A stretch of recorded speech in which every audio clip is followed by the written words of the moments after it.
During the 90s, remember when you were a kid and the first time when you play a game in your parents' phone?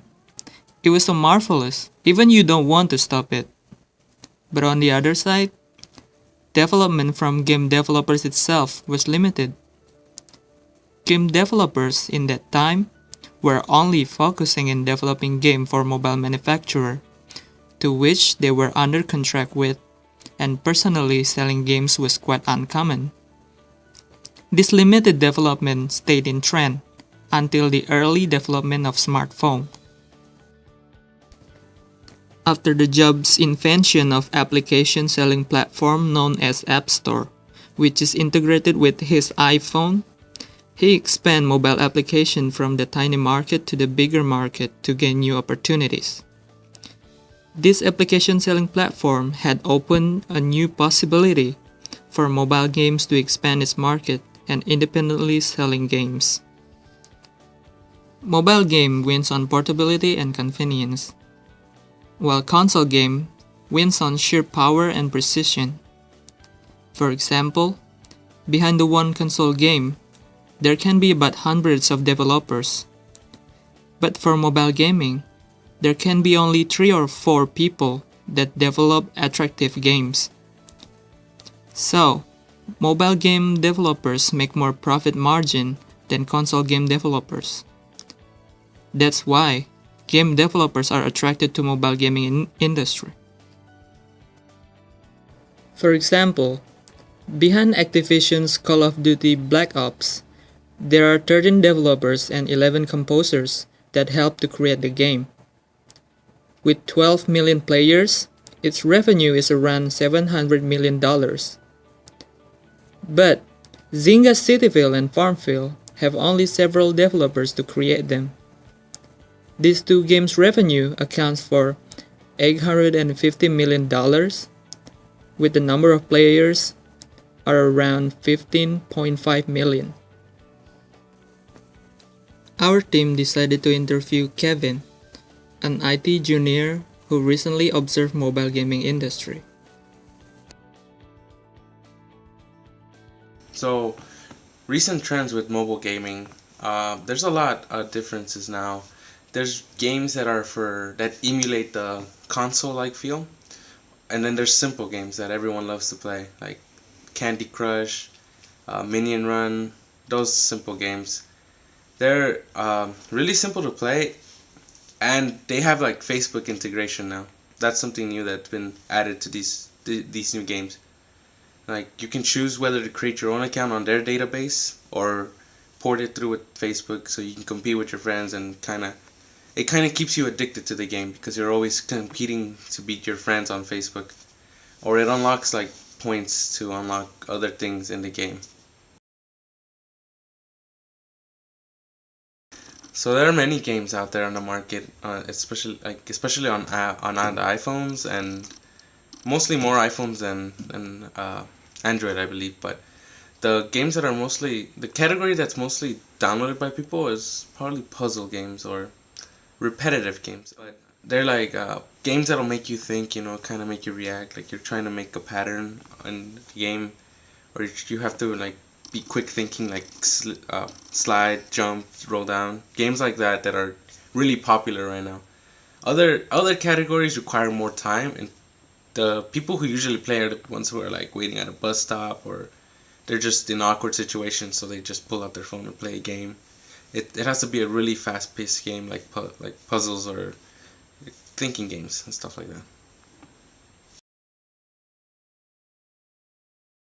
So what makes games attractive to people is the way that they're developed.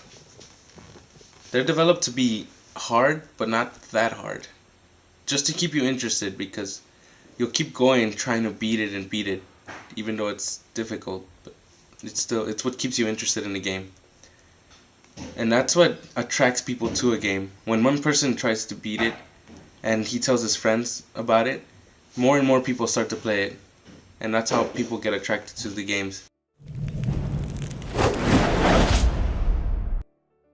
Prelude was set up by 3 students who participated in mobile game development in 2003, and with the game King of the Cabbage World, it started its gaming career. In 2005, Reload was renamed to Rovio Mobile, soon after it got its first investment from angel investor. Although it had developed 51 games in the last 6 years, early years of the company was not pleasant at all. It was even almost bankrupt in early 2009 due to the product sales bleak. So, the game designers tried every way to pull the company back. Finally, in December 2009, Rovio released its brand new game, Angry Birds. Amazingly, it brought a huge success to its developers. Over 2 years, the game had already reached 1 billion downloads, which 25% of the total was paid download. Instantly recognizable characters and logo in App Store, funny sound effects, and easy function of gameplay attracted plenty of customers to this game. Now, Angry Birds has been one of the most popular mobile games with 263 million monthly active users who spend in total of 7.5 million hours per day. And a research from Kite Phone showed that Angry Birds is the most addictive game for kids. Besides, in over 70 countries, people who are 8 to 14 years old spend an average of 1.12 hours per install to play Angry Birds' new series Bad Piggies.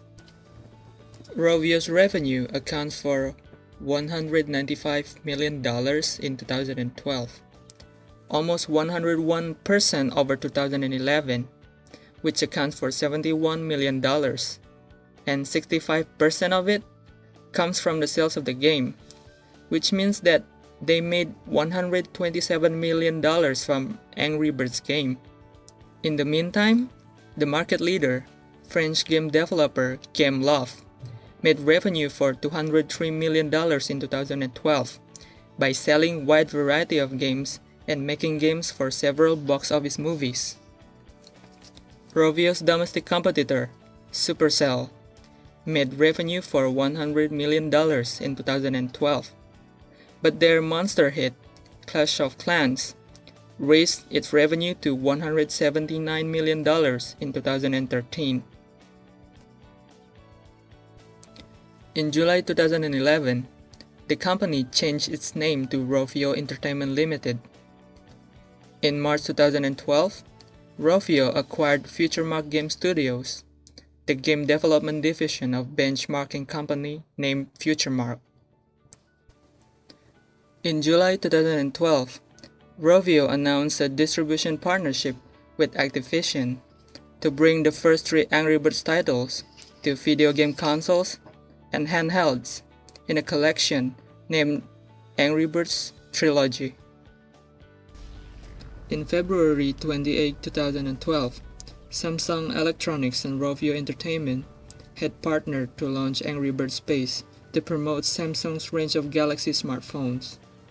Instead of using Angry Birds' success to launch a new game, Rovio Entertainment focused on turning Angry Bird into an entertainment franchise.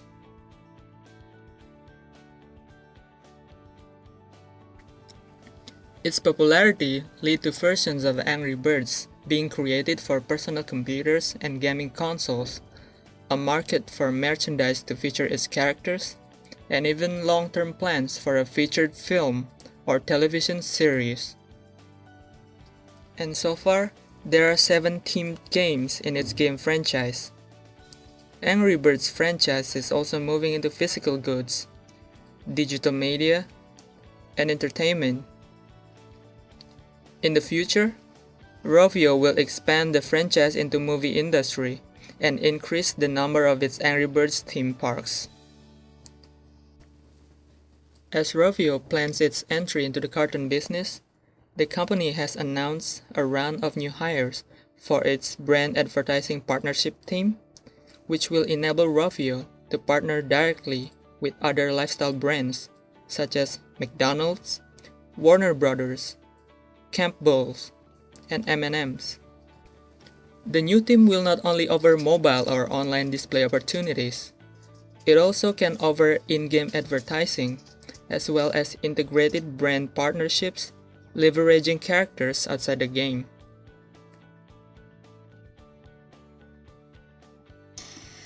According to the information about Angry Birds instruction to the kids, and we can see Rovio's main focus is on the kids. And if the kids are completely attracted by the Angry Bird, and we'll see their parents will be also. For instance, that if their parents wanna buy some clothes for their children, and firstly and instantly their parents will consider about their children's interests, and Angry Bird is a big deal. With the expansion from franchise to digital media such as TV and online series, Rovio trying to keep attracting kids and make their brand to be a part of people's life. Last but not least, we think that Rovio really came up with the smart idea of the Angry Birds. As we know in our life, there are so many kinds of birds, and the company can choose easily a new and catchy character to span their product line.